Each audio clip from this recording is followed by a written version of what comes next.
మాజీ సీఎం జగన్మోహన్ రెడ్డికి ఎన్నికలు గుణపాఠంగా మారాయి.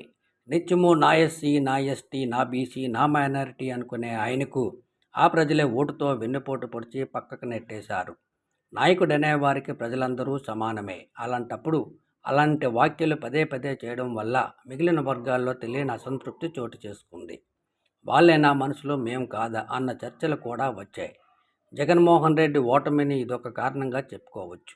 అలాగే 5 ఏళ్ల పాటు సంక్షేమ పథకాలు పొందిన లబ్ధిదారులు చాలామంది జగన్మోహన్ రెడ్డి వెంట నిలబడలేదు. పైగా కూటమి అభ్యర్థులు ఇచ్చే డబ్బులకు కక్కుర్తిపడి ఆ పార్టీకి ఓటేసిన సందర్భాలు కోకొల్లలు. ఓటేసే ముందు ఇన్నాళ్ల పాటు ప్రభుత్వం ద్వారా లబ్ధి పొందాం, డబ్బులు ఇవ్వకపోతే ఏంటి, వైసీపీకే ఓటేయాలనే ఆలోచన రాకపోవడాన్ని వీళ్ళని ఏమనాలి?